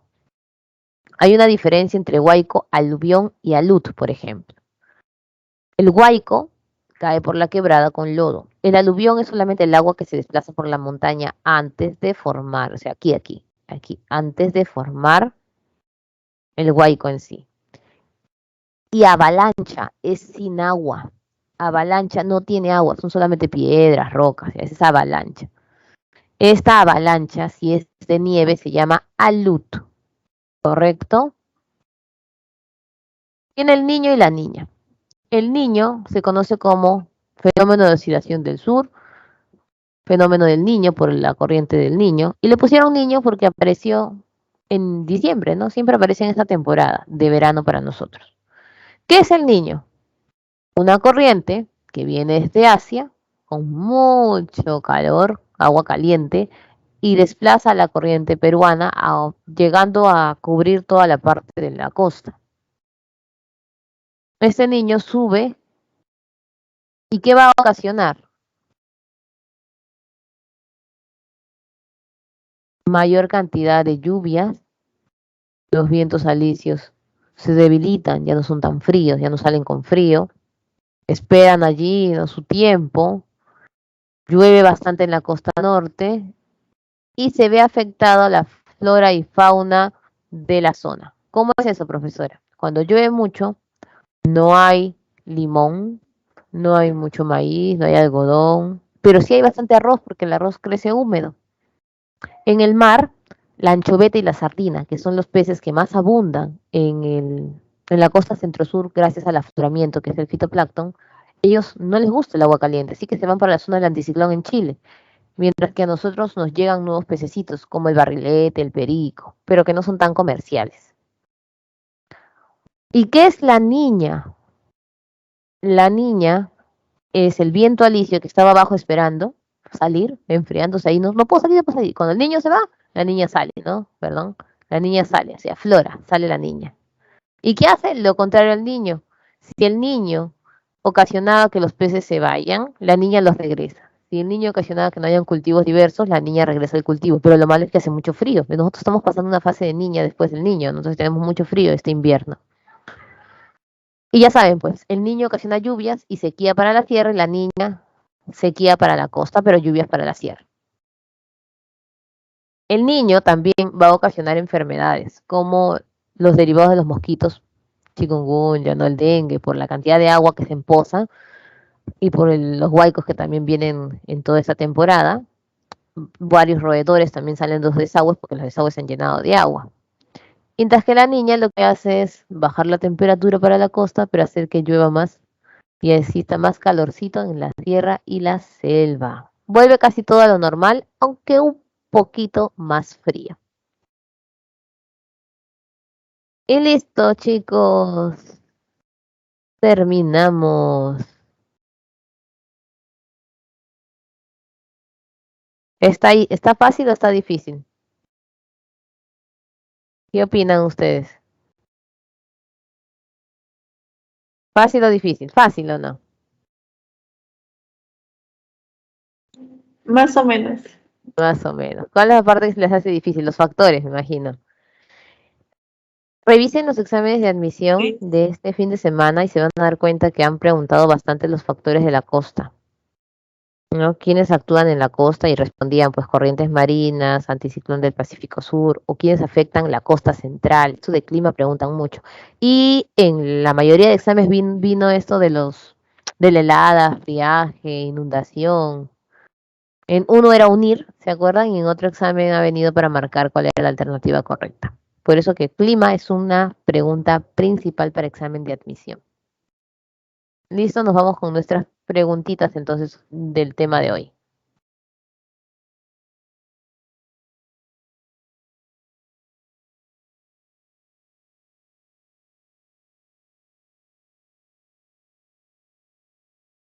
Observa la siguiente imagen sobre algunos factores climáticos del Perú e infiere los enunciados correctos.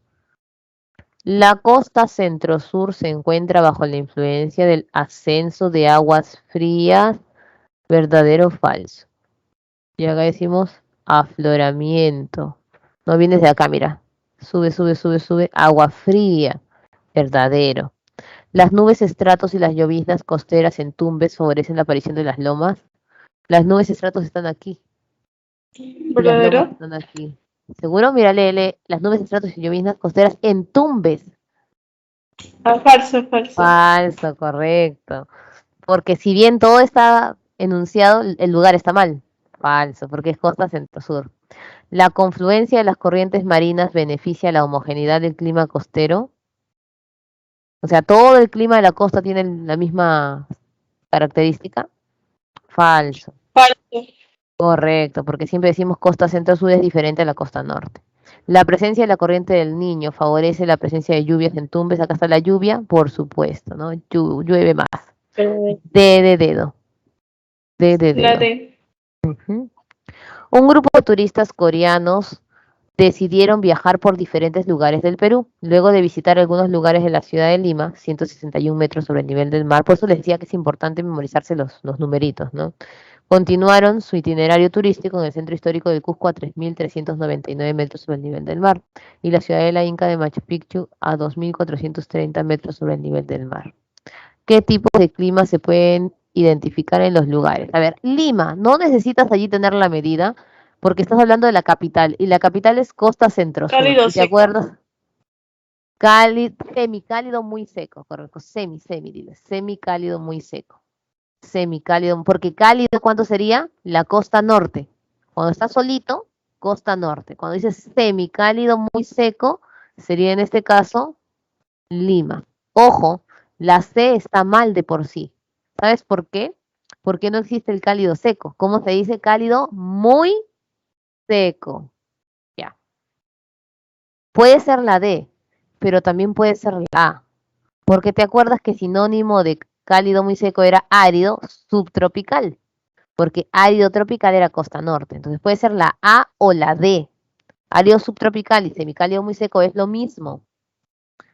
Continuaron su itinerario en Cusco, 3.399. Pasa de 3.000, no puede ser templado, porque templado era menos de... La Correcto, menos de 3.000. Y ya quedó.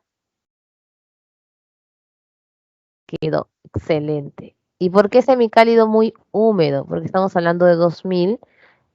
Lo están haciendo similar el clima al de la selva.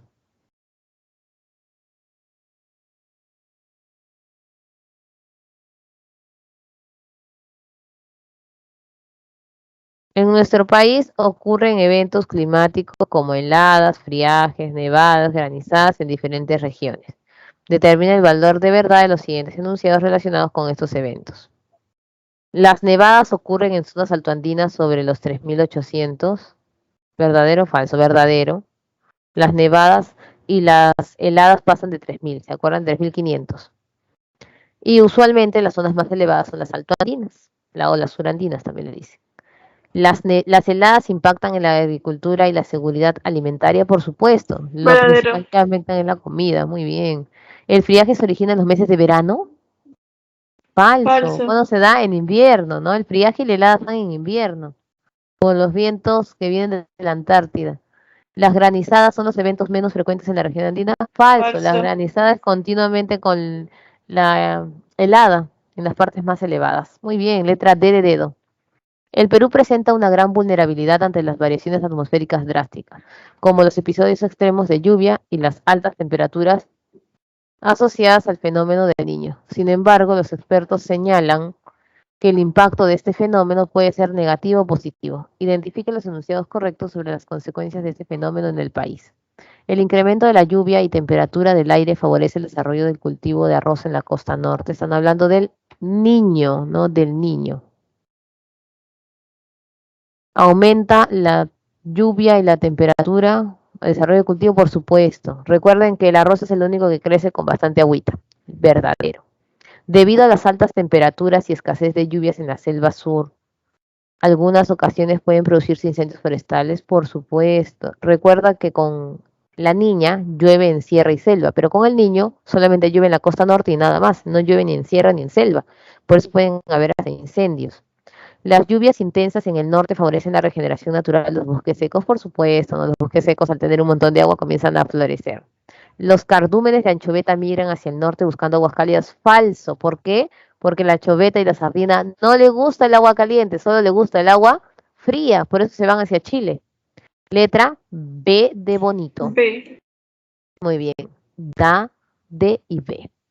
Listo, chicos. Terminamos con geografía. Si bien está un poquito difícil la parte de factores o de Köppen, creo que en lo que son eventos climáticos ahí sí están súper bien. Y cívica sí está fácil, chicos. No está difícil. Muy, muy fácil. Nos vamos para cívica.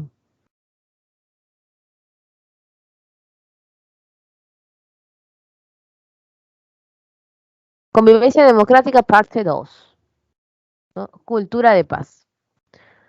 ¿Qué es la cultura de paz? ¿Te acuerdas la clase anterior? Era un programa de la UNESCO que obligaba a que nosotros tengamos paz. ¿Por qué obligaba en partes? Porque nosotros tenemos que cumplir los derechos humanos y tener una convivencia democrática. Y si no se pone esto en alto, la violencia va a ingresar. La cultura de paz es la no violencia y la presencia de la paz. La clase anterior vimos cómo se daban las normas y los valores para esta cultura de paz, pero también vimos qué pasaba cuando no se cumplía. Por eso había delincuencia, discriminación y corrupción. Ahora vamos a ver lo bueno. ¿Qué podemos hacer para evitar esos problemas o solucionarlos? Tenemos mecanismos de solución de conflictos. ¿Qué es un conflicto? No es nada más y nada menos que versiones antagonistas de una misma situación. Ese es un conflicto, ¿no? Existen pugnas, complicaciones, cambios de ideas y esto ocasiona pues que se dé un conflicto. Mira, vamos a ver acá tipos de conflicto. Personales, entre grupos, familias, ideologías, religiosos, políticos. En las familias pueden ser conflictos de pareja, por eso pelean en el hogar, entre padres e hijos, entre hermanos, entre sistemas familiares. Esos son los tipos de conflicto. La violencia no es igual al conflicto. La violencia es una opción que las personas toman para resolver el conflicto, que al final no lo resuelve, lo vuelve más grave. Por lo tanto, nosotros presentamos mecanismos que no tengan que ver con la violencia. Estos mecanismos son mecanismos de solución de conflicto. Estos mecanismos de solución de conflicto, ojo, y es importante mencionarlo, son extrajudiciales, no necesitan un juez. Porque en los exámenes siempre aparece una cuarta alternativa que ponen arbitraje. Entonces dicen, ¿qué es arbitraje? Es una especie de conciliación con un juez. Y nosotros en la cultura de paz presentamos mecanismos extrajudiciales para que las personas se den cuenta que pueden conversar en cualquier momento sin la necesidad de ir a un juez o pelear. Tenemos negociación, mediación y conciliación. La negociación no necesita la ayuda de nadie, solo dos personas conversan y solucionan el conflicto, o dos o más, ¿no? Pero solo las involucradas. En cambio, en la mediación y conciliación hay un tercero. El tercero no tiene nada que ver en el conflicto. Lo que quiere ayudar es a solucionar el conflicto.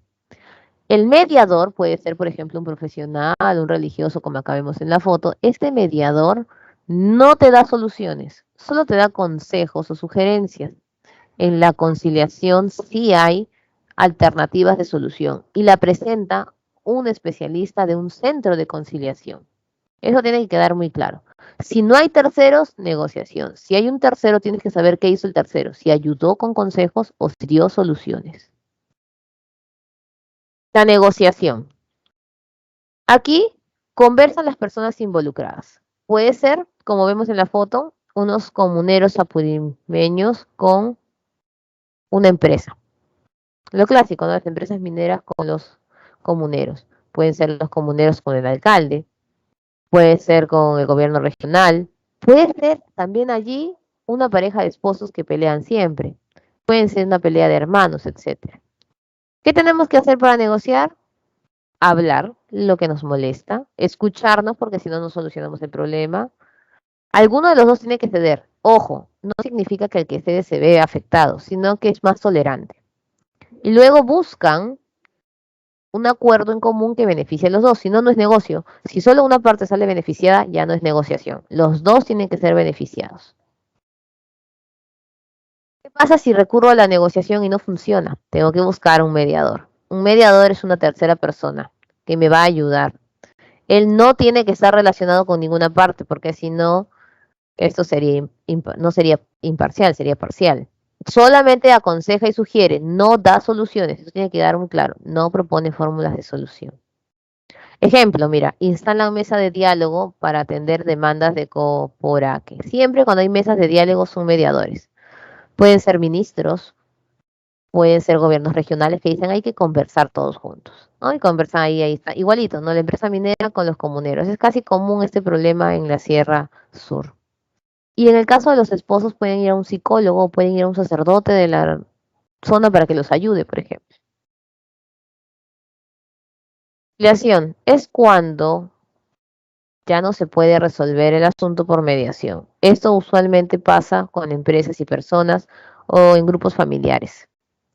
Tienes que acercarte a una persona capacitada, que es el del MINJUS, el Ministerio de Justicia lo capacita. No es un abogado obligatoriamente. El conciliador no necesita ser abogado, ojo. Es neutral, tampoco conoce a las personas en sí y llega a dar la comunicación. ¿Qué ventajas tienen?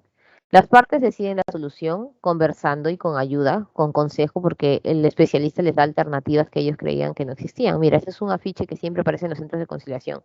Sin conciliación se pelean constantemente y con conciliación se llevan mejor. Disminuye el tiempo y los costos. Un juicio, chicos, puede demandarte años. En cambio, la conciliación son 30 días. 5 días para hacer las conversaciones, 10 días como máximo para citar a la persona para la conciliación y 30 días se resuelve todo, como máximo, ¿eh? Y los costos, un juicio es caro y la persona que enjuicia es la persona que paga, ojo. La persona enjuiciada, como tiene la oportunidad de demostrar su inocencia, no tiene que pagar. Esta persona que no tiene que pagar, al final puede hacer lo que es la indemnización, ¿no? El cambio.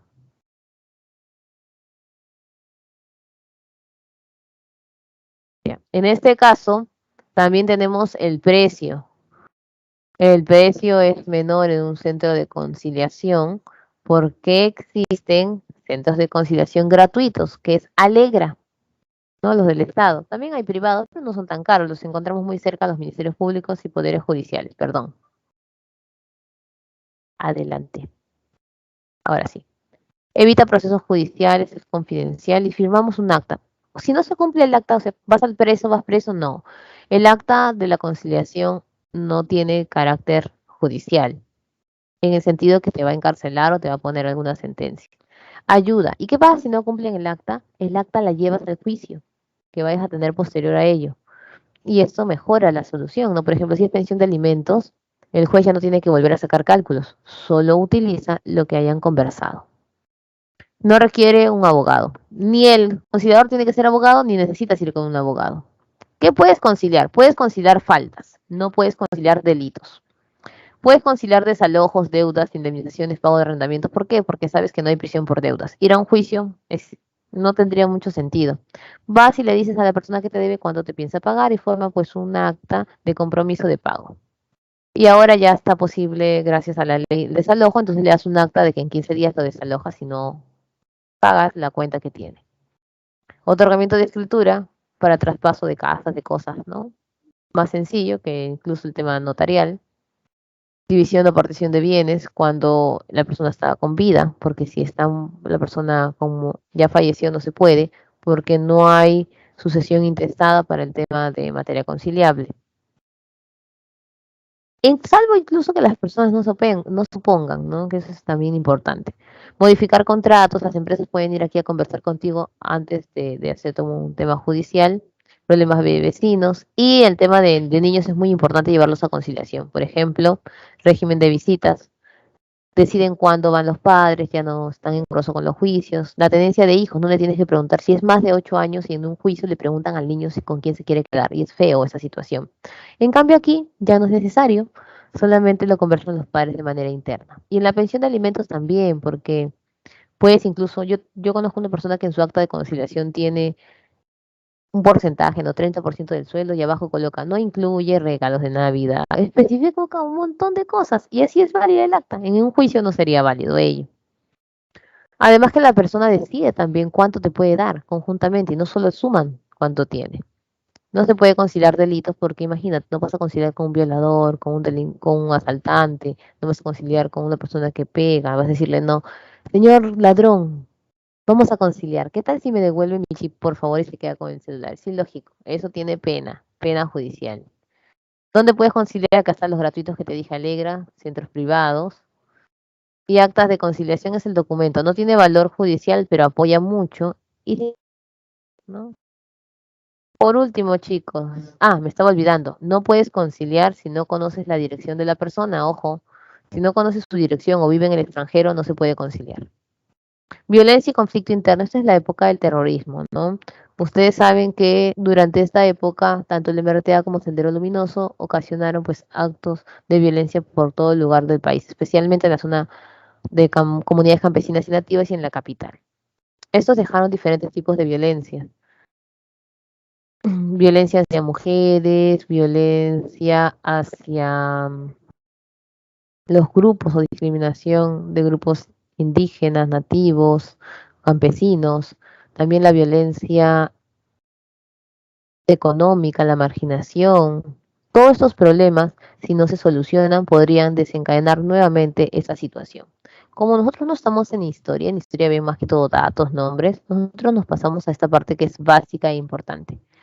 La de aquí, las iniciativas de reconstrucción. Incluso si ustedes revisan el examen de admisión, vino una pregunta sobre estas iniciativas. Lo primero es la memoria colectiva. No se puede olvidar los hechos, porque el pueblo que no conoce su historia está condenado a repetirla. ¿Y cómo evitamos que se repita? Con reparaciones económicas y reparaciones psicológicas, es decir, tratamiento a las personas que han sido afectadas. Reconciliación nacional, ¿cómo? Acercando, haciendo interculturalidad, no dejando de lado a estas personas. Por eso es que ellos fueron los más vulnerables. Y reformas institucionales, que es la pregunta que vino en el examen de admisión. Modificar la forma en la que ven las instituciones democráticas a la población, llámese organizaciones sociales, partidos políticos, entidades del Estado, la misma sociedad civil. Tenemos que trabajar en base a la democracia, a la participación ciudadana, al respeto a la justicia, educación de calidad, ¿no? Todo ello ayuda a mejorar la situación en la que nos podemos encontrar.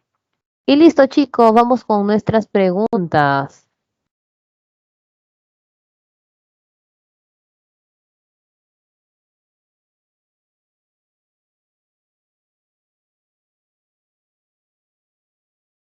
El presidente de un gremio profesional de salud, al agotar la negociación con el gobierno por el cumplimiento de mejorar sus sueldos y condiciones de trabajo, propone resolver el conflicto mediante una mediación, eligiendo un representante de la Iglesia Católica. ¿Era necesario que el representante de la Iglesia tenga estudios de medicina? No es necesario, es solamente un consejo. ¿El Ministerio de Justicia será el guía del mediador? No, no es necesario que esté el MINJUS, este es para conciliador. Muy bien. ¿Las formas de solución de conflicto las propone e impone el intermediario? No. El mediador nunca da solución, excelente. Solo facilita el diálogo. Letra D de dedo. Una pareja luego de un año de convivencia decide separarse y pretende llegar a un acuerdo de responsabilidad común. Para eso van a un centro de conciliación extrajudicial. Identifique los enunciados referidos a este mecanismo. Los ex convivientes elegirán un centro de conciliación, por supuesto, tienen que ir a un centro. La audiencia es pública. ¿Pública será con el Poder Judicial? Falso, es confidencial. Falso. Muy bien. ¿Se requiere que las partes tengan obligatoriamente la presencia de un abogado? No. Ni el representante tiene que ser abogado. ¿Permitirá resolver la pensión de alimentos y la tenencia de su hijo? Por supuesto. Son Verdadero. temas de conciliación. Letra C. María le cuenta a su hermano Juan Carlos que sufre violencia familiar diaria por parte de su esposo. ¿Puede ir a conciliar la violencia? No, Falso. ¿verdad? Falso. No, porque no se concilian los actos de delito. Se interpone una denuncia directa. B. B de bonito. Y 4. Sobre la CBR. Algunas conclusiones que llegamos a este documento. Se inició en la Sierra Norte para expandirse a los centros urbanos del país. No, en la Sierra Sur, que es la más afectada, las comunidades nativas y campesinas. Puso de manifiesto la gravedad de las desigualdades de índole étnico-cultural, sí. Se dio cuenta la población de que el problema empezó por discriminación. Las comunidades nativas no llegaron a ser vulneradas, al contrario, sí llegaron. Después que las andinas, pero sí llegan. Provocó enormes pérdidas económicas, por supuesto, por todos los atentados que habían. Letra A. Letra A. Y listo, chicos, terminamos. ¿Qué tal, Cívica? ¿Está fácil o no? Sí, ahí sí, no hay mucha dificultad. Tengan cuidado Sí, nada sí. más en el examen. Repasen para su examen que ya viene. Lean bien porque las preguntas no son tan complicadas, solo hay que tener una buena lectura. Muy bien, chicos, nos vemos la próxima semana. Los Miss, dejo. disculpe. Dime, corazón, te Miss, escucho. ¿podría poner las claves de cívica, por favor? Es que no lo tomé apunte las claves. Ah, claro que sí, por supuesto. Voy a colocarlo. Aquí está. D, C, B y A. Muy bien, chicos. Terminamos Muchas entonces. gracias, Ya con Miss. eso. Que tengan suerte en su examen, éxitos. Un besote, nos vemos. Nos vemos, cuídense mucho. Chao, Hasta Miss. luego. Gracias, cuídese. Chao. Gracias, Miss. Hasta luego, Miss.